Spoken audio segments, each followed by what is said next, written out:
The cargo that cried. The cargo ship Iron Will floated in the quiet dark of space. Inside, human trader Rel Marin walked down the cold metal hallway. His boots echoed with each step. His orders were clear.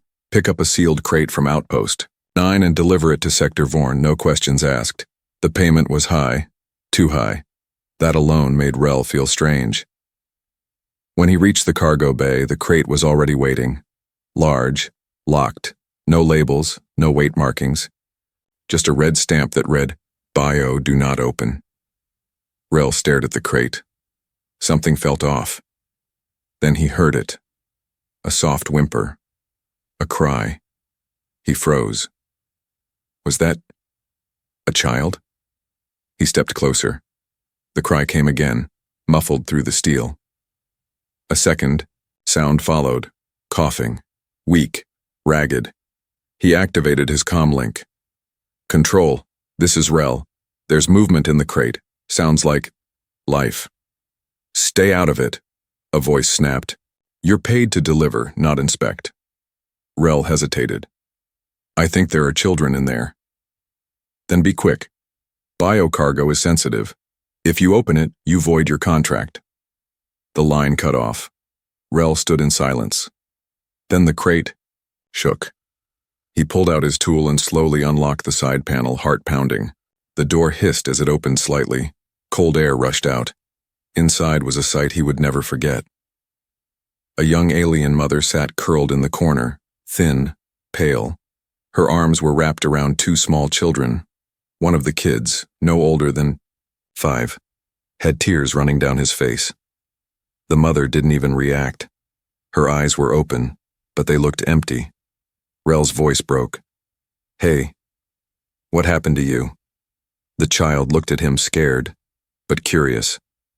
Are you going to sell us too? He asked in a whisper. Rel stepped back. He was supposed to deliver them. To who? Slavers? Scientists? He didn't even ask when he accepted the job. What's your name? Rel asked. The child wiped his face. I'm Kale. This is my sister Lyra, and our mother Tisari. Rel looked at the small girl. She was breathing, but barely. Her skin looked bruised. He turned to the mother. She was trembling, lips dry. How long have you been in here? He asked. Kale shrugged. Many darks. We were taken from our village. The last man who owned us died. Then they put us in this box. Owned. That word stabbed into Rel's chest. He looked down at his datapad. There it was. Order 771B. Transfer of classified alien biological specimens. Alive, if possible. Non-sentient use authorized. Non-sentient? They thought these people weren't even alive in the legal sense? Rel turned off the pad. He couldn't do it. He reached into the crate, pulled out a water packet, and handed it to Kale. The boy stared at it like it was a jewel. Then something happened that broke Rel completely. Kale grabbed his hand, not the packet, and held it tightly. Please, he whispered. Don't lock us in again. Rel didn't speak. He just knelt down and looked at the mother. She looked back, eyes filled with pain, and maybe a tiny spark of hope. He stood up. This crate is no longer part of my shipment, he said quietly. He sealed the crate shut again, but this time from the outside, for protection. Then he locked the cargo bay and turned his ship, away from the planned course. He had made his decision. He wasn't going to be part of this system, not anymore. But what he didn't know, someone was tracking the crate, and that delivery was never meant to be clean. To be continued. End of part 1. Word count, 805. Let me know if you want me to continue with part 2. She flinched from his kindness. I'll keep the same style, simple English, suspenseful emotional tone, and 800 words. You said, start with part 2. More unique ChatGPT said, title, part 2. She flinched from his kindness genre. HFY, Sci-Fi, simple English, third-person style word count, 800. The alien mother opened her eyes slowly. Her vision was blurry.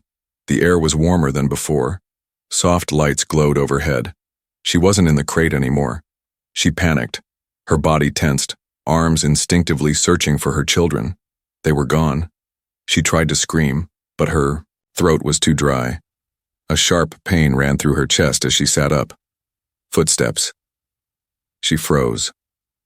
A figure entered the room. It was tall, broad-shouldered, human. Her heart raced. Fear gripped her like a fist. The human saw her awake and gently raised his hands. "It's okay," he said softly. "Your children are safe. They're just in the next room. I gave them food." She didn't understand. Her mind was trained to expect pain, not peace. Words like safe had lost meaning long ago. He stepped forward with a water pouch. "You need this," he said. She stared at it. He moved closer. She flinched hard and fell off the bed, crawling away with shaking limbs. Her back hit the wall. She pressed herself into the corner like a hunted animal. The man knelt down, placing the water on the floor and backing away. "I won't touch you," he said. "I just want to help." She didn't believe him. No one ever helped without a price. The silence between them was heavy. Finally, she crawled forward and picked up the pouch. She drank, slowly, while keeping her eyes on him. "My name is Rel," he said. "I'm not going to sell you." The words meant nothing to her. She didn't even know what freedom felt like. But her eyes softened slightly.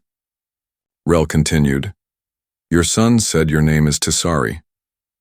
She nodded. "Barely." "I had no idea you were in that crate," Rel said. "I was ordered to deliver you. I opened it because..." I heard him cry. She looked down. Rel took a small blanket from a nearby chair and placed it halfway between them. He gestured. "For you." She looked at it, unsure. Rel didn't move. Finally, with slow, cautious fingers, she pulled the blanket toward herself and wrapped it around her thin body. In that moment, she didn't look like a stranger. She looked like someone who had lost everything and still had to stay strong for her children. A quiet voice came from the door. "Mother?" It was Kale. He rushed in and hugged her tightly. The little girl, Lyra, followed behind, shyly holding a piece of fruit. Tisari's arms wrapped around both of them. Her eyes closed, her lips trembled. She was still afraid, but she didn't push them away. Rel watched quietly. He felt something stir inside his chest. This was more than a rescue. This was a family shattered and barely holding on. Tisari looked up at him. Her voice was weak but clear. "Why, are you helping?" Rel sat down on the floor across from them. "I don't know," he said truthfully. "Maybe because I've seen what the system does. And maybe because I'd want someone to help my family too if they were lost." Tisari looked at her children. Lyra offered her the fruit. She took it with shaking fingers. "You are strange, human," she whispered. "Yeah," Rel smiled. "I get that a lot." Then the ship suddenly shook. An alarm buzzed. "Warning. External ping detected. Incoming scan." Rel stood quickly and looked at the screen on the wall. His heart sank. "They found us," he said under his breath. Tisari looked, up fear returning to her face. "Who?" she asked. "The ones who want you back," Rel said. "And they're not here to talk." "The law calls them." Property red lights flashed across the control room of the ship Iron Will. Rel stood at the command panel, eyes locked on the screen. 3 ships, small, fast, and heavily armed. They were closing in. "Broadcasting official request," the system warned. "Stand by for command override." Rel cursed under his breath. He had tried to run quietly. He'd even changed the ship's code. But it hadn't worked. The signal in that crate, it was tagged.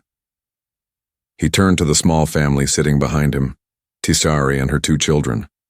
They looked frightened, eyes wide.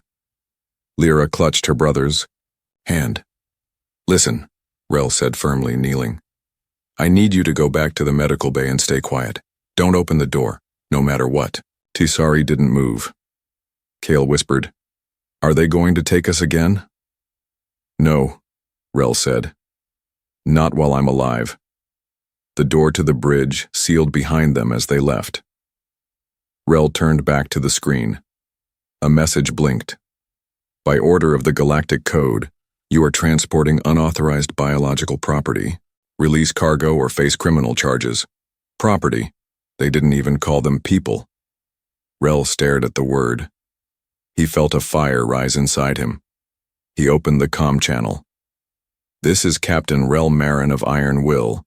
The cargo you speak of is a mother and 2 children, living, thinking, feeling.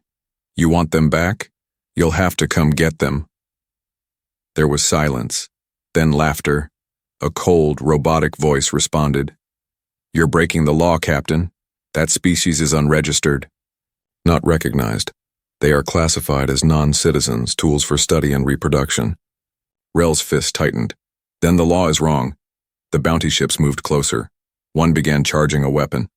Rel powered his shields. His ship wasn't built for battle, but he had upgrades, enough to stall. He opened a private channel to an old friend, Kato, a smuggler who owed him favors. Kato, you there? I need help. I've got 3 bounty ships on me and I'm carrying lives, not goods. After a few seconds, static cleared. Rel, what the hell did you steal this time? Not stolen. Rescued. Kato sighed. You're always trouble. Coordinates? Sending now. All right. Don't die before I get there. Meanwhile, in the back of the ship, Tisari sat with her children in silence. Her arms wrapped around them tightly. The humming of the ship shook through the walls. Kale whispered, Will they hurt him like they hurt us? Tisari looked down. Her voice was low. Humans do not usually fight for us. But this one, I don't know. Lyra asked, Do you think he's good? Tisari stared at the sealed door. She didn't answer. Rel dodged the first energy shot. It scraped his left engine. Sparks flew. The ship spun for a moment before stabilizing. More messages came through his screen. This is your final warning. Hand over the specimens or be destroyed. He smiled grimly. Guess I'm getting destroyed then. He pulled the ship into a tight turn, flying toward a nearby asteroid field. The bounty ships followed. He was outnumbered, outgunned, and still, he refused to stop. He spoke softly to himself. They call them property. I call them people, family even. I won't let anyone put them in a cage again. Just as the enemy ships prepared for the final blast, a new signal appeared. Kato's ship. Big, loud, fully armed. Lasers lit up space. One bounty ship exploded. Rel laughed. Now that's timing. Back inside, the children jumped as the ship shook again. Tisari held them tighter. The door opened. Rel stood there, covered in smoke and sweat, but smiling. They're running, he said. We're safe for now. Tisari stared at him. You fought for us? He nodded. I'd do it again. She stood slowly. Her voice trembled, but it was stronger now. The law says we are not people. I don't care what the law says, Rel replied. To me, you're more than people. You're a family, and now, you're mine to protect. The children laughed for the first time. For the first time in a long time, the ship Iron Will was quiet. No alarms, no screams, no orders. Just the soft hum of space drifting past the windows. Rel stood near the pilot chair, staring at a small green planet below. A safe colony. One of the few places in the system where aliens like Tisari and her children weren't seen as cargo, but as people. They'll be safe here, Rel whispered. He turned as soft footsteps echoed behind him. It was Kale, the boy, who had once been too scared to speak. Now he walked with curious eyes. Is that a planet? Kyle asked, pointing. Rel smiled. Yeah, that's your new home. Kale looked up at him. Will there be cages? No, Rel said gently. Just open air. Trees, food, Freedom. Kyle didn't answer, but he moved closer and stood beside him. The door opened again. Little Lyra waddled in, holding a piece of fruit sticky juice on her hands. She giggled as she offered it to Kale, but dropped it before he could take it. She gasped, then laughed. That laugh, small and sweet, hit Rel like a shock. It was the first time he'd heard either of them laugh. Kyle started giggling too, and suddenly, both children were chasing each other around the cockpit, their small footsteps echoing joy through the metal walls. Tisari stepped in quietly, watching the scene. She didn't say anything. Tears filled her eyes, but she didn't wipe them away. She looked alive again. Later, Rel sat with her in the dining corner of the ship. A simple meal rested between them. He didn't force questions.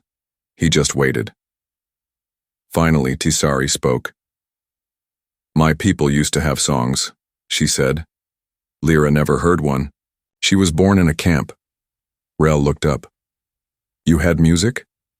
Tisari nodded slowly. "Long ago, before we were taken, before they decided we were just bodies." She paused. "My mate was a musician. They killed him first." Rel didn't speak. He couldn't. His chest felt heavy. "But Kyle remembers the sound of drums," she said. "He taps on things sometimes like his father did." There was a long silence. Then Rel said, "I'm not a musician. I don't even sing. But I can give them a place where no one will ever stop them from making music again." Tisari looked at him. Her face was tired but not broken. "Why do you care?" she asked quietly. "Humans used to be our enemies." "I don't care about used to," Rel replied. "I care about now, and right now, I see a family that deserves better." Tisari stared at him for a moment longer. Then slowly, awkwardly, she reached across the table and placed her hand over his. Not as a prisoner, not as a debt, but as someone who saw him now as more than a strange human. She saw him as a protector, maybe even something more. Later that night, Kyle sat near Rel's chair playing with buttons on an old music panel. Suddenly, a beat played, soft and clumsy. He tapped along with it. Lyra clapped off rhythm, laughing again. Tisari leaned against the wall, eyes closed. For the first time, their ship wasn't just a vessel. It felt like home. But peace in space never lasts long. Far from them, in the black shadows of deep orbit, a silent ship floated, tracking their signal. A bounty mark blinked red, for hunt was far from over. Hunters on their trail. The stars outside looked peaceful, but space was lying. Behind a drifting asteroid belt, a black ship sat like a shadow. Its engines were silent. No lights. No signal. No warning. Inside, a cold alien bounty hunter named Vrex. Talon stared at a glowing screen. On that screen, a face, human, male, Rel Marin, and next to that, a price, 60,000 credits, dead or alive, return biocargo intact. Vrex smiled, sharp teeth shining. "Easy money," he hissed. Back on Iron Will, Rel adjusted the ship's course. The colony was still 2 days away. He wanted to get them there, fast, but the engines were running hotter than usual. He could feel the vibration under his boots. Behind him, Kyle was drawing on the floor with a piece of chalk. Lyra played with a broken comm device like it was a doll, and Tisari was smiling. It was small, soft, but it was real. She sat near the window, watching stars pass by. She looked tired, but no longer afraid. Rel looked at her and thought, "I could get used to this." That moment broke when the alarm screamed, "Beep, beep, beep! Unknown ship approaching, fast!" Rel jumped to the console. The black ship was speeding toward them. No ID, no flag, but armed, very armed. "Kids, go to the medbay, now!" he shouted. Kale grabbed Lyra and ran. Tisari stood, Her smile gone. Her eyes sharpened like a mother lion protecting her cubs. "Who is it?" she asked. Rel's face was hard. "A hunter. The enemy ship sent no warnings. It just fired." A red blast rocked Iron Will. Sparks flew from the wall. Tisari fell but got up quickly. Rel gritted his teeth. That shot wasn't a warning. It was a promise. He pulled the ship into a hard turn, dodging the next blast, another explosion, another scar on the hull. "We won't survive long like this," he muttered. Tisari grabbed his arm. "Let me help. You need to stay safe with the kids." But her voice was sharp. "I've been locked in cages my whole life. I'm done hiding." Rel nodded. He didn't argue again. In the back room, Kyle held his sister. The ship shook again. Lyra was crying. "Don't be scared," Kyle whispered. "The human will keep us safe." But deep down, even he wasn't sure. On the bounty ship, Vrex locked on his next shot. One more hit, and the engines would die. He opened comms and said with a growl, "Hand over the cargo or I'll rip it from your ashes." Rel responded calm but fierce. "They're not cargo. They're not yours. They're family." Silence. Then Vrex laughed. "Then you'll all burn together." Rel had one trick left, a deep space trick. Dangerous. He aimed for a nearby unstable moon, a rocky place with magnetic storms and gravity spikes. No pilot would fly through it, but he wasn't no pilot. He looked at Tisari. "Hold on to something," she gripped the rail. Rel dived the ship into the storm zone. Winds whipped. Rocks spun. Lightning cracked across the atmosphere. Vrex followed, but his ship jolted. Alarms rang. He couldn't keep up. Iron Will dodged falling rocks, surged through energy, clouds, and vanished behind a rising storm wall. Vrex cursed. His ship took a hit from a rogue boulder. "Systems failing," the hunter screamed, and turned back. Inside Iron Will, silence returned. For now. Tisari stood beside Rel, breathing hard. "You risk death. For us?" He smiled weakly. "What's life worth if I live like the people I hate?" She looked at him. "Maybe you were always meant to be our protector." Far behind them, in the black of space, Vrex's damaged ship floated, and he wasn't done. Not yet. Not my blood, still my family. The storm had passed. Iron Will floated in orbit, around the green colony planet. Its hull was scratched. One engine smoked, but the ship was still standing. Inside, silence filled the halls. Too much silence. Tisari rushed down the corridor, heart pounding. She burst into the engine room, and there he was, Rel, lying on the so. Floor blood pooled beneath his side. A sharp metal pipe had pierced through his jacket. His face was pale. He was still breathing, but barely. "Kyle!" she screamed. "Bring the medkit, now!" Kyle ran in, dragging the heavy box, his hands shaking. Tisari pressed cloth to the wound, her hands trembling. "You saved us again," she whispered. "And it's killing you." 2 hours passed. Tisari didn't leave his side. She cleaned the wound, followed the human instructions, injected healing serum. Kyle helped her. Lyra sat beside Rel's hand, holding it like he might wake if she just wished hard enough. No one spoke. Not until Rel groaned. His eyes opened.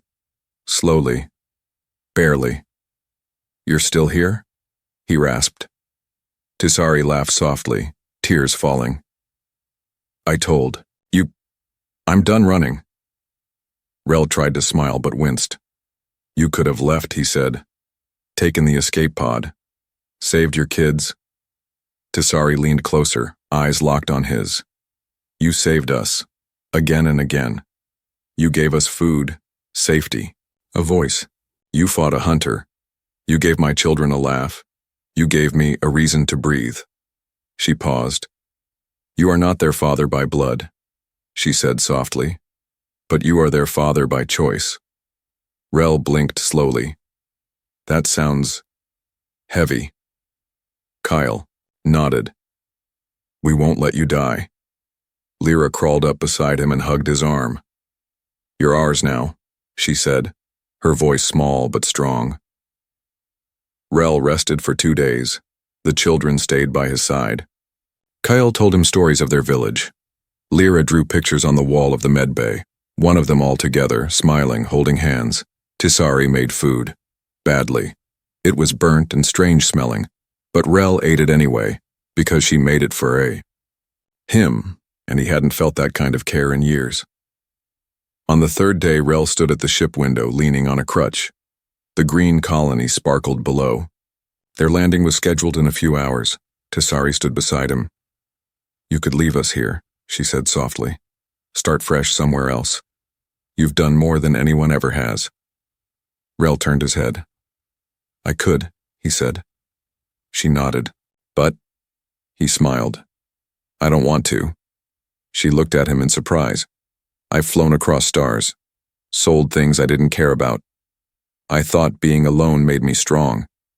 But you and the kids, you made me feel something again." He looked her in the eyes. "I want to stay with you." She didn't speak for a long time. Then she slowly reached for his hand and held it tight. Down in the loading bay, Kale opened a small storage box and pulled out a tool belt. "What are you doing?" Lyra asked. He smiled. "I'm helping fix the ship. He protected us, now I'll protect him." Lyra tilted her head. "You're just a kid." Kyle laughed. "So is he, inside." They both giggled. Outside the ship, a message came through. "Colony Landing Pad 4. Permission granted. Welcome to safe space." Rel looked at his family. "Let's go home," he said.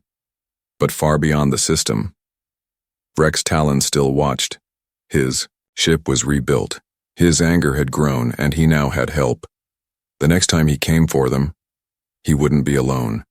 Home is not a place. It's a choice. The sun rose over the green colony world of Alaris. It was warm, bright, quiet. Tisari stood barefoot in the soft soil, her children running around her, laughing in the tall yellow grass. Kyle was trying to fly a homemade kite. Lyra chased butterflies with her tiny arms stretched wide. Rel watched from the porch of their small home, wooden walls, a metal roof made from salvaged ship parts. It wasn't big, but it was theirs. He sipped hot tea and smiled. They had lived here for 3 weeks now. No chains, no numbers, no orders, just peace. Rel worked in the colony's shipyard. Kale helped. Lyra went to a local learning circle. Tisari grew herbs in a small garden and sometimes sang soft songs no one else understood. Sometimes she would sit close to Rel and say nothing, and that silence would feel full, like a home. But peace never stays long in a broken galaxy. One evening, as the stars came out, a long shadow passed across the sky. An old enemy had returned. Rex Talon landed his black ship just outside the colony borders. He had brought others this time. 2 more bounty hunters, both cruel, both ready to kill. They moved through the forest like ghosts. "I want the human alive," Rex growled. "But the cargo comes with me. All of them." At midnight, a sharp sound shattered the quiet. Boom! Rel's eyes snapped open. He rolled out of bed and grabbed his old blaster. Outside he heard screaming, not from fear, from Kale. He ran. Tisari was already standing in front of the door, holding a kitchen knife. Kale and Lyra hid under the table, crying. "Stay behind me," Rel told her. Another explosion. This time, near the fence, the front gate was gone. Vreck stepped through the smoke, grinning. "You thought a green ball of peace would hide you?" he said. "You're not a hero, human, you're a thief, and I've come to collect." Rel raised his blaster. "You're not taking them." "You can't protect them forever," Vrex hissed. "They're not even your kind." "They're mine by choice," Rel said. "That makes it stronger than blood." Vrex fired first. A wild battle began. Tisari grabbed a weapon from Rel's old crate, a long plasma spear. Her body moved with speed and strength no one expected. She struck one of the bounty hunters down in seconds. Rel shot the second attacker in the leg, rolling behind a barrel. Kyle jumped out and threw a rock, straight at Vrex's face. It hit. Vrex growled in rage and grabbed the boy. No! Tisari screamed. But before she could run, Rel tackled Vrex from behind. They hit the ground hard. Blows were traded.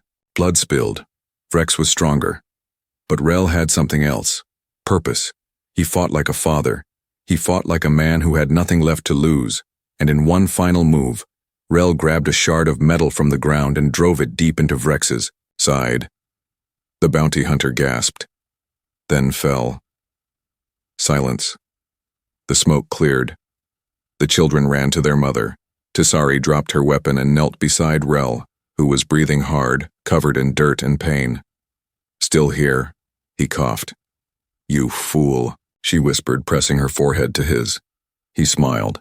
Can't let anyone else call me Dad. I earned that. Kyle hugged him tight. Lyra, crying, whispered, Don't leave. I'm not going anywhere, he said. This is my home now.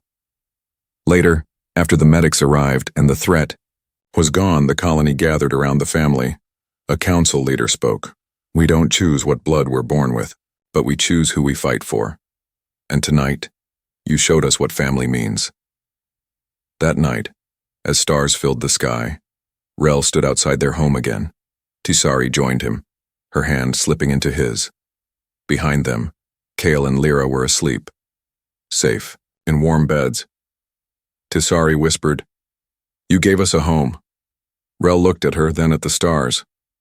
No, he said. We made it a home, together. Because home wasn't walls, it wasn't planets, it wasn't even safety, it was a choice. And he had made his.